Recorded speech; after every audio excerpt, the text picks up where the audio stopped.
ეს არის დღის არხი რადიო იმედზე ნინი ხუგაშვილთან ერთად. Დღემშვიდობის მოგესალმებით რადიო იმედის ღია ეთერში რადიო იმედის დღის არხი ღია ეთერში განაგრძობს მუშაობას. მე ვარ გადაცემის წამყვანი ნინი ხუგაშვილი და დღეს ჩვენ ვისაუბრებთ თემაზე რა როლი უჭირავს პიარს პოლიტიკაში და როგორ იყენებენ ქართველი პოლიტიკოსები პიარ ტექნოლოგიებს. ნინა პერტენავა პიარ ექსპერტი გახლავთ დღეს ჩემ გადაცემის სტუმარი და სწორედ მასთან ერთად შევაფასებთ საპრეზიდენტო კანდიდატების პროგრამებს, კამპანიას და ძირითად გზავნილებს. მოგესალმებით ნინა, უღრმესი მადლობა რომ ხარ დღეს ჩვენთან სტუმრად. მოგესალმები ნინი, მადლობა მოწვევისთვის, მივესალმები მსმენელს. პიარი პოლიტიკაში, პიარ ტექნოლოგიები წინა საარჩევნოდ რა დატვირთვას იძენს განსაკუთრებით ამ დროს და შევაფასოთ გარემო როგორია დღეს. სულ თავიდან პიარი გაგიკვირდება და პოლიტიკიდან არა, მაგრამ ომის პროპაგანდიდან დაიწყო, ეს იყო 1914 წელს და იქიდან მოყოლებული ძალიან აქტიურად არის გამოყენებული პიარში. შემდეგ შეუერთდა უკვე სხვა დარგები, თავიდან ზუსტად გავლენა იყო თავარი მიზანი და მიზეზიც ასევე საიდან წამოვიდა ეს ყველაფერი და ნამდვილად ძალიან დიდ და ესეთ მძლავრ როლს იკავებს პოლიტიკოსების ცხოვრებაში პიარი. აი დღეს რა ხდება? როგორია წინა საარჩევნო გარემო პიარ ექსპერტის თვალით? რას აკეთებენ პოლიტიკოსები დღეს საზოგადოების ყურადღების მისაპყრობად? რა ხდება თვალში ყველაზე მეტად? ზოგადად, როდესაც ვადევნებდი თვალყურს თავიდან, ცოტა დააგვიანის კამპანიის დაწყება და ზუსტად ვიცოდი, რომ ბოლოსკენ აი ესე ნაჩქარევად და ძალიან აქტიურ ტემპში დაიწყებოდა იმ დაწევა, ვთქვათ, აი ყველაფრის, რაც თავიდანვე არ მოხდა. ზუსტად ამის მომსწრევად, რომ ბოლო პერიოდში, ბოლო 2 კვირის განმავლობაში ძალიან გააქტიურდა ეს პროცესები. იქნება ეს ვიდეო რგოლების სიახლით, განახლებით, ახალი და ახალი გზავნილების გაშვებით თუ სხვა ხერხებით ბრძოლის. რა გხდებათ თვალში ყველაზე მეტად, როდესაც უყურებთ პოლიტიკურ რეკლამას, გზავნილს?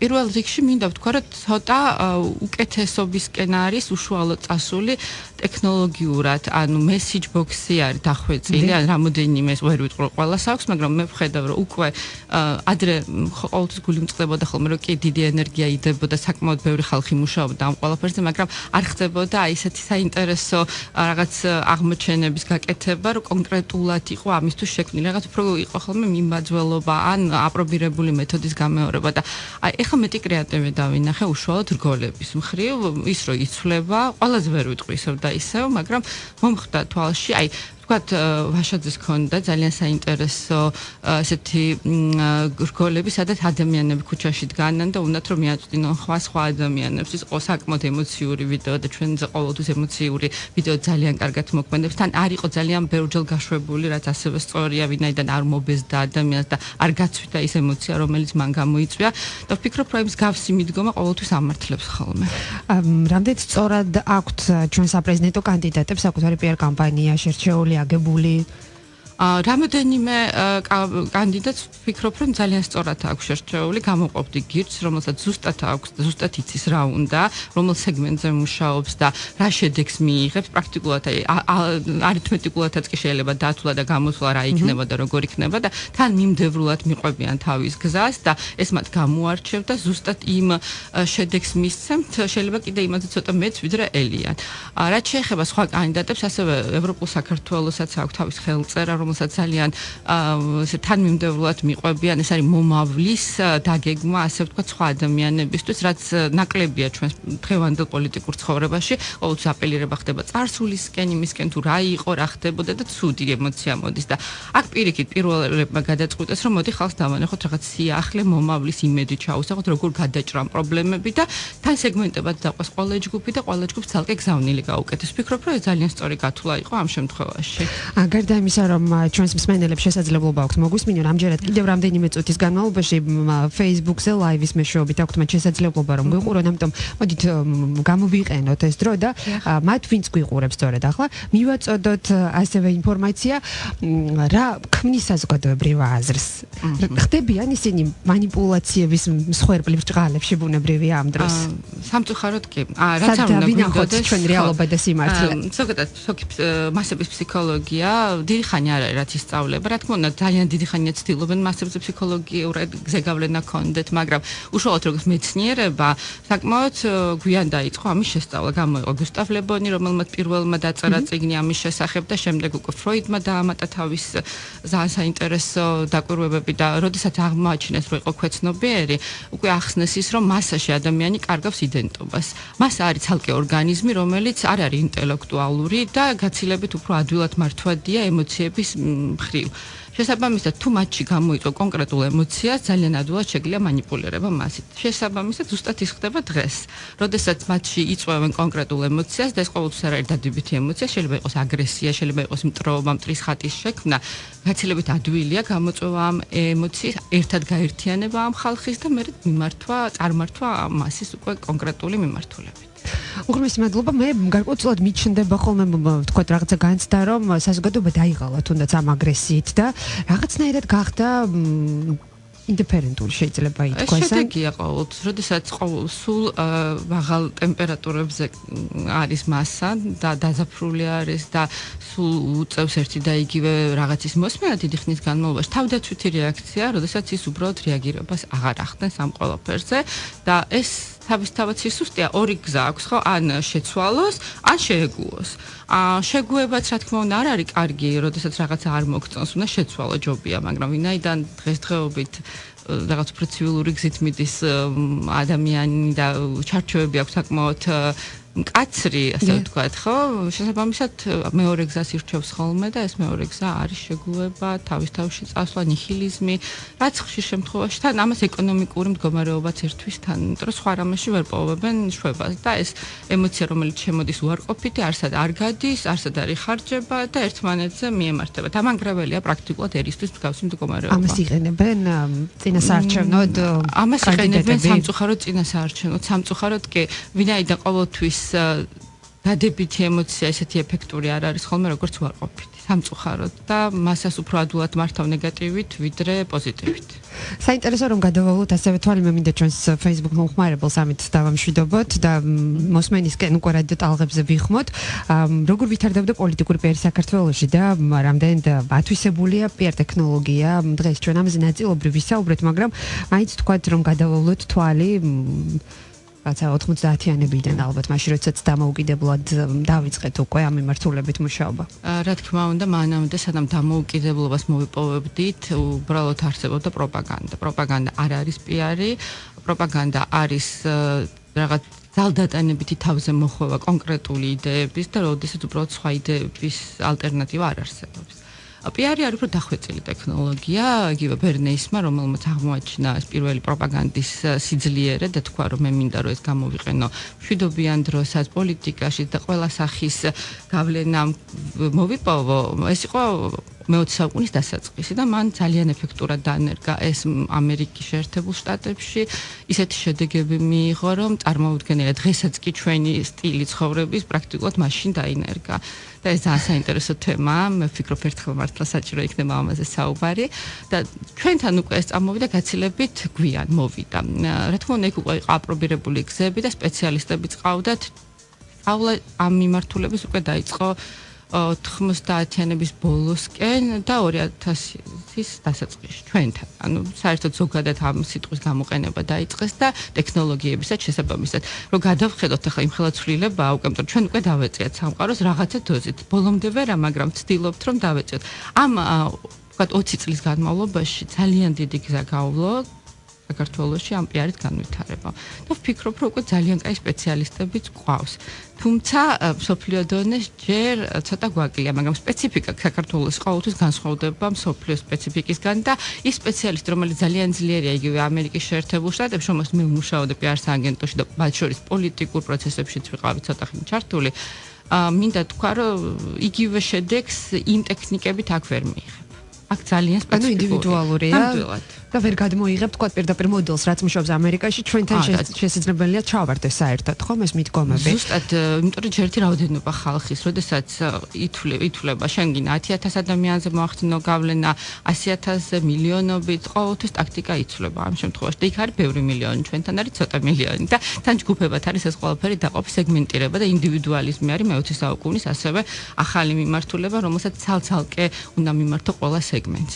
ანუ შესაბამისად ის რომ დასავლური ტექნოლოგიები, დასავლური დემოკრატიული ქვეყნების პიარი, ქართული პიარისგან არის განსხვავებული, შეგვიძლია ვთქვათ, ხო? მაგრამ ვთქვათ ტექნიკების დონეზე უბრალოდ დაგეგმვის კუთხითაც. ვიტყოდი რომ ცოტა თვითონ კონტენტი უნდა იყოს განსხვავებული, ინსტრუმენტებს ვერ შეცვლი შესაბამისად. რაღაც უფრო კარგად მუშაობს ჩვენთან იგივე ის ფენომენი, რომ Facebook-ი ჩვენთან ყველაზე პოპულარულია და მთელ სამყაროში მასე არ არის, თუმცა ამით ეს განსხვავდებით ძალიან ყველა სხვა ქვეყნისგან. და ძირითად ინფორმაცია რო იქ მოეპოვება სხვაგან სხვა არხებით მოეპოვება ხოლმე მსგავს ინფორმაციას. აქედით ამითით განსხვავდებით, ხო? განსხვავდებით ზოგადად აღქმის სპეციფიკით, იუმორით განსხვავდებით. ანუ ეს ძალიან მნიშვნელოვანი ინსტრუმენტებია და ამას ვერ მიხვდება სხვა ადამიანი, თუ ის არ იცხოვრობს საქართველოში რაღაც პირო და ენა არ ესმის, ხო? ზუსტად ისევე როგორც მე ინგლისურის ხუმრობა ბოლომდე არ მესმის ხოლმე, რაც არ უნდა კარგად ვიცოდე, ინგლისური სპეციფიკა მაინც არის იმ კუთხის, რომელშიც გაიზარდა.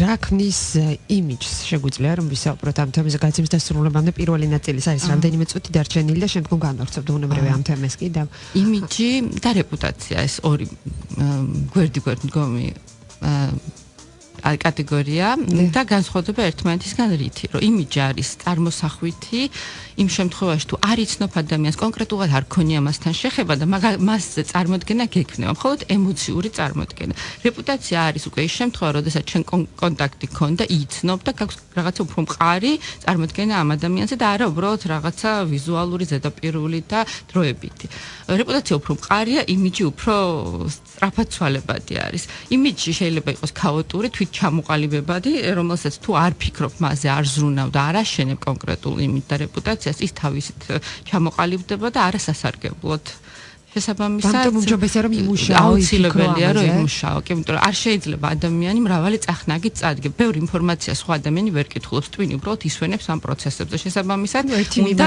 ერთი და მარტივი გამარტივებული შენი სახე დაანახო რომელიცაც გინდა რომ გიცნობდეს ამ კუთხით და თუ დააინტერესებთ მე როგორც პიროვნება დააინტერესებს სხვა მხარეებით როგორც ცდილობენ საქართველოს პოლიტიკოსები მაგალითისთვის რომ განვიხილოთ საპრეზიდენტო არჩევნებია წინ სულ რამდენიმე დღეში როგორ ცდილობენ საკუთარი იმიჯის წარდგენას საზოგადოებისთვის რამდენად გამოსდით რა რამდენად ფიქრობენ ამაზე თქვენი ვთქვათ მოსაზრებით და დაკვირვებით ადამიანის ტვინში არის კონკრეტული არქეტიპები ჩადებული ეს 12 არქეტიპი ეს იუნგმა აღმოაჩინა რომ აი უნდა ჩაჯდე ამ არქეტიპში ფაზლივით არის თუ არ მოერგები მაშინ ვერ აღიქვავს შესაბამისად კარგი იქნება როდესაც თითოეულ კანდიდატს შერჩეული ქონდეს თავისი ფსიქოტიპი და არქეტიპი მაგრამ ჩვენ ყოველთვის მასე ვერ ვხედავთ ხშირად ხდება 10 დენა ხოლმე და თუ არ არის კონკრეტულად გამოკვეთილი, მაშინ ხალხი ციფნება, რატომ მოეწონოს ვერ ხვდება.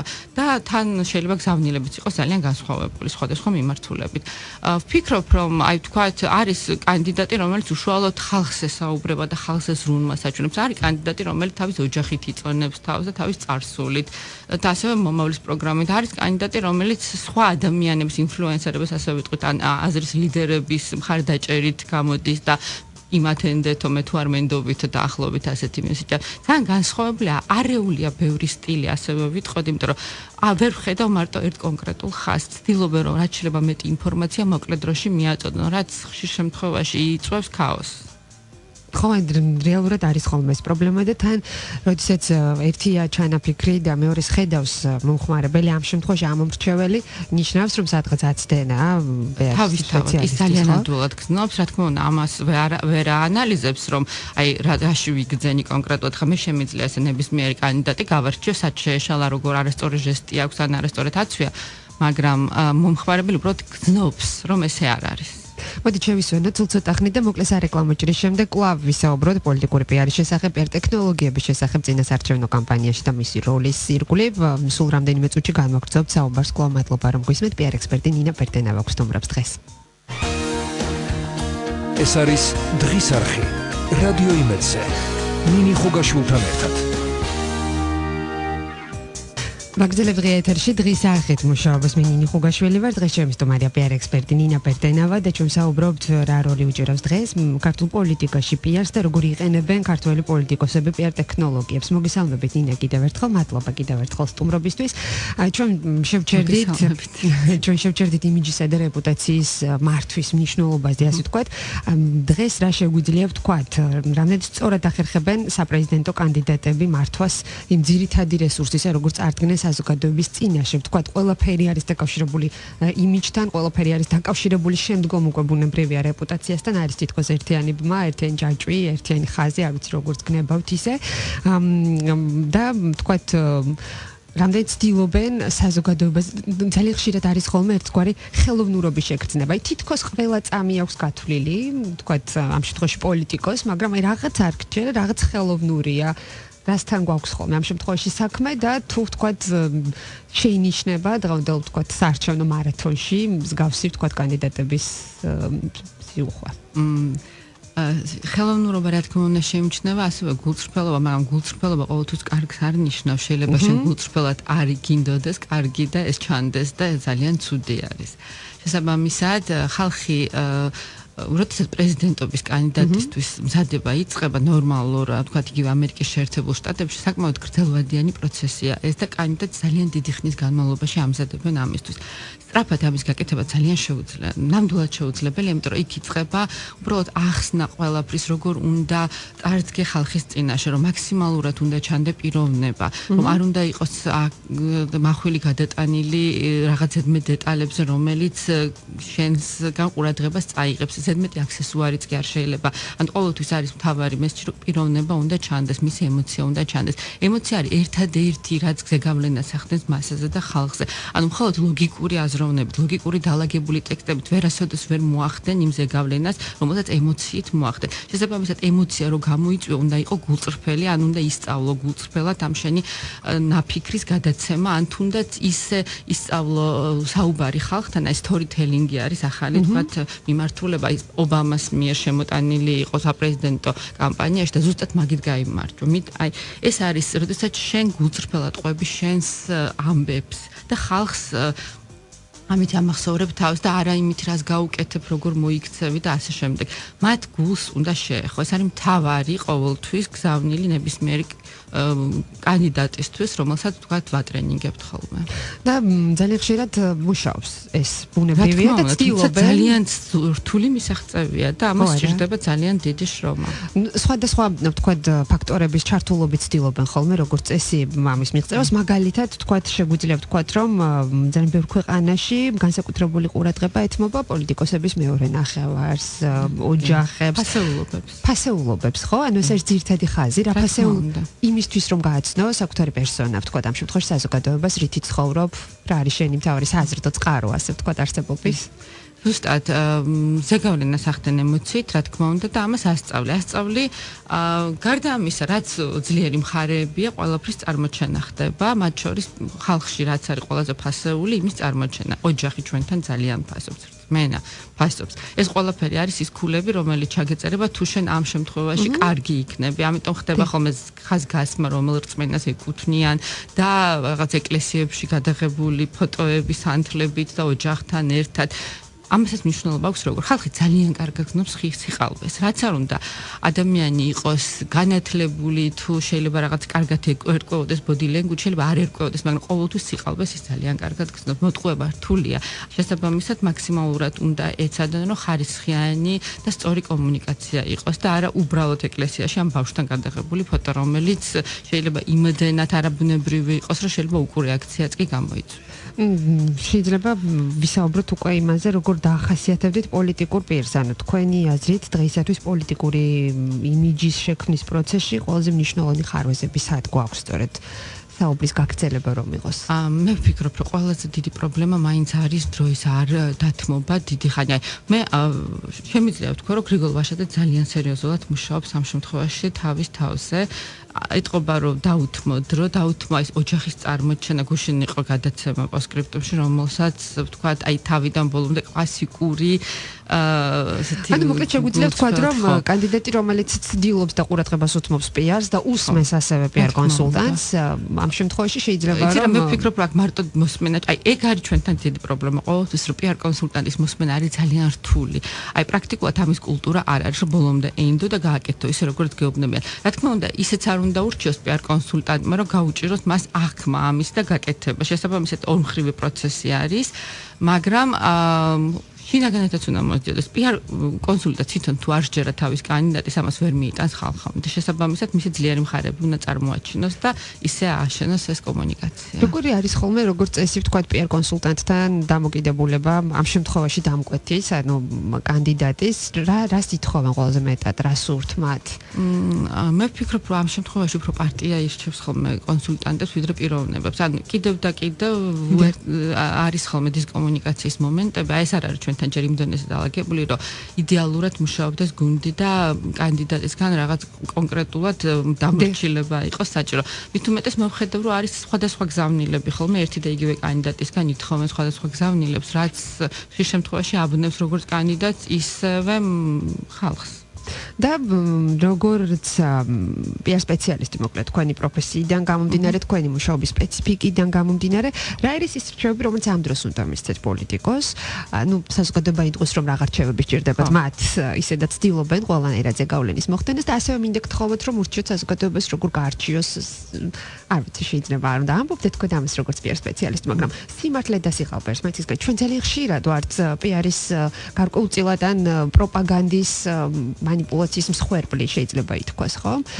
როგორ ფიქრობთ, რა რის მიხედვით იღებს, ვთქვათ, საზოგადოება გადაწყვეტილებას, ვის მისცეს ხმა და როგორ უნდა გაარჩიოს მან სიმართლე, ვთქვათ, სიყალბისგან? ადამიანის აღქმადობა ზოგადად ემოციურია კიდევ ერთხელ ვიტყვი ამას და ის ყოველთვის გადაწყვეტილებას ასევე ემოციებით იღებს ვინ რა შთაბეტილება მოახსნა რა გზნობები გამოიწვია მასში იმას უკვე აღარ უკვირდება რა ხერხებით მოხდა ეს რამდენად манипуლირებადია ეს ადამიანი მაგას როგორც წესი ვერ არჩევენ ხოლმე და ერთადერთი ამ შემთხვევაში არის როდესაც შენ უბრალოდ დაწყნარებულ გონებაზე ამ ემოციებისგან დაცლილი როდესაც ხარ ანალიზის უნარი გაგვაჩნია მაქსიმალურად ყველა ადამიანს და უბრალოდ ფაქტებს მიყვე.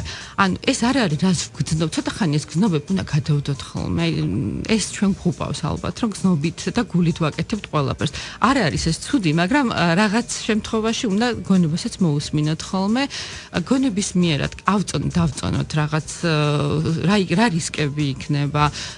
შეიძლება მოგწონდეს ძალიან, შეიძლება შენზე ახდენდეს გავლენას, მაგრამ რო დაფიქრდები, ეს არაფრის მომტანი არ იქნება. აი ეს აწონდა და ლოგიკურად გარჩევა, ასევე ძალიან ადვილად ყვილის ჩაჭრა, ხო, ეს იქნება body language, რამდენად თვითონ შეჯერა ამ კანდიდატს, რასაც ამბობს, როგორ ექცევა ხალხს, როგორი ხალხისგან როგორ მოდის მისადმი დამოკიდებულება, ხო, მხოლოდ ის რომ ვიღაცა იტყვის, რომ ეს კარგია, არ ნიშნავს იმას, რომ სიმართლეში კარგია. შენ თუ გიყვარს ვიღაცა, ვინც შენთვის ძვირფასია და ის ამბობს ვიღაც კანდიდატს, რომ იმას უნდა მისცე, ეს არ ნიშნავს, რომ იმას მათ უნდა ენდო. ანუ საკუთარი აზრი უნდა გაგვაჩნდეს და რა თქმა უნდა გადაწყვეტილება ჩვენი არჩევანი სხვას არ უნდა მივცეთ.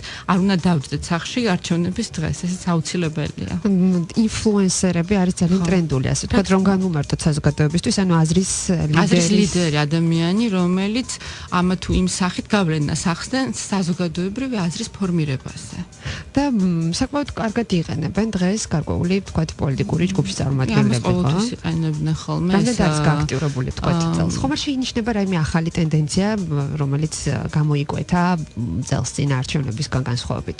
ну რაღაც ახალი ტენდენციები ყოველთვის არის ხოლმე, იმიტომ რომ ტექნოლოგიურად მივდივართ წინ და რაღაც ყოველთვის იქნება და გამოიყენებენ თავისთავად იმ ემოციურ ფონს, რომელიც შეიძლება ამ ახალ ნებისმიერ მიმართულებას მიყვეს, მაგრამ ინფლუენსერები იყო ყოველთვის გამოყენებადი და მე ვფიქრობ კიდე ძალიან დიდხანს იქნება, იმიტომ რომ აი ეს ზუსტად რასაც ვამბობ, რომ ემოციის ქვეშ ვიღაცის სიმღერა მოგწონს და რახანს ის გირჩევს, შეიძლება შენ აი იმას სიმღერას რო გაიხსენებ, რომ აი ეს რა კარგად მღერის, მე ის ცუც არ აერჩევს, აი რატო ხო ეს არანაირ ლოგიკურ კავშირში არ არის. მუშაობს, ძალიან მუშაობს, ცნობადი სახეები რაღაცას რომ ექიმები ძალიან უჯერებენ ექიმებს ხოლმე.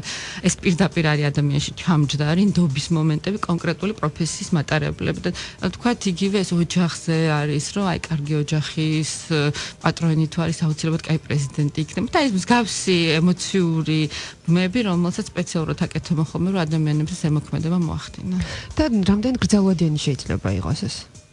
ამ შემთხვევაში გრძელვადიანი იქნება თუ არა, თვითონ საარჩევნო პერიოდი არ არის გრძელვადიანი, რა თქმა უნდა. აი ყველაზე ცუდი არის ეგ, მე ეგ ყოველთვის იწვევს იმას, რომ ხალხი თუ წბილდება, თუ ატყუებენ და შედეგს მიიღებენ რაღაც манипулირებით, ძალიან ცუდია ეს ზოგადად ქვეყნის განვითარებისთვის, იმიტომ რომ ეს ხალხი კიდევ ერთხელ დაიძრგუნება და მე უფრო რთული იქნება მათთან კომუნიკაცია. და რა არის 2 წუთი გაწევის დასრულებამდე დარჩენილი, ამიტომ კონკრეტულად მოდით შევაჯამოთ დღევანდელი ჩვენი საუბარი. რჩევები იმ თქვათ პოლიტიკოსებს ან ჯგუფს თქვათ ვინც წარადგინა საკუთარი კანდიდატები, ჩვენ თუ გადავხედავთ მათ სარეკლამო რგოლებს, მათ სტრატეგიებს, ან ბილბორდები რამდენი დახდენს გავლენას თქვათ, ამაზეც რომ ზოგადად გუსტავლებიანი ამბობდა თვალში ხშირად რაც ხდება და რაც ხშირად გესმის, როცა არიცი რა ერჩიო, მას ირჩევო. არის ასეთი მომენტი თუმცა მარტო ეგ არ არის გადამწყვეტი, მაგრამ რა თქმა უნდა ხშირად როდესაც რაღაც ხდება თვალში და ხშირად გესმის ისე გავლენას ახდენს. და თქვენ აღნიშნეთ რომ ერთი შეხედვითაც შეიძლება გაზეთის პირველ ნახევარში განსაკუთრებით ამის საუბარს დავუთმეთ უფრო მეტი დრო რომ შეიძლება გარკვეულწილად როგორც კი შეხედავ საარჩევნო კამპანიას მიხვდებ თქვათ რა ბიუჯეტი შეიძლება იყოს ის და ასევე იმუშავა თუ არა ამ კამპანიის წარმართვაზე პროფესიონალმა. მე რას ურჩევდი ერთადერთი მე რომ ვიყო რომელიმე კამპანიის კონსულტანტი აუცილებლად ურჩევდი რომ დიდი თანხები რომელიც მიდის ბილბორდებზე, რომელიც მიდის გაჩერებებზე და ასე შემდეგ. უფრო საინტერესო შეიძლება დაიხარჯოს და უფრო საინტერესო კომუნიკაცია იყოს ამ თანხებით გაკეთებული. ბევრად უფრო საინტერესო, იმიტომ რომ ზუსტად ჩვენ საუკუნეში და აი ხა ამ პერიოდში წამოვიდა ასეთი ტრენდი. და რა ვიცი, ძალიან კარგად იმუშავებდა საზოგადოებაზე. აცით რა, ხო იქ რა თქმა უნდა საარჩევნო კანონის გათვალისწინებით, მაგრამ ძალიან ბევრი კრეატივის მოფიქრება შეიძლება ამ თანხებით. არანორმალურად დიდი თანხები დაიმხარჯა უბრალოდ ბილბორდებზე და აი მეწოდება ხოლმე ეს თანხა, იმიტომ რომ ხედავ რამდენი რაღაცის გაკეთება შეიძლება და ამ თანხით. უღრმესი მადლობა. ნინა პერტენავა, პიარ ექსპერტი იყო დღის არხის სტუმარი. ჩვენ ვისაუბრეთ პიარის როლზე და გავლენაზე პოლიტიკაში, რა მოცემულობა გვაქვს დღეს და როგორ წარმოუდგენია, ვთქვათ, სამომავლოდ პიარის განვითარება ამ შესახებ შეგიძლიათ რომ გითხრათ როგორია პიარის მომავალი საქართველოში ქართულ პოლიტიკაში და დავასრულოთ უკვე ალბათ იქნება ხო ფიქრობ რომ აუცილებლად კიდევ უკეთესობასკენ წავალთ გავიზრდებით ყველა საზოგადოება გავიზრდებით იმიტომ რომ არ არის პოლიტიკოსების ბრალი რომ ესეთები არიან ჩვენი ბრალია რომ ისინი ესეთები არიან ჩვენ როდესაც გავიზრდებით და გემოვნება უფრო კარგი გვექნება გარჩევას რო ვისწავლი და მეც მოვთხოვთ უკეთესი იქნება კანდიდატით და საარჩევნო კამპანია უღრმესი მადლობა წარმატებებს გისურვებთ ნინა პერტენავა დღის არხის სტუმარი მადლობა სტუმრობისთვის ეს არის დღის არხი რადიო იმედზე ნინი ხუგაშვილთან ერთად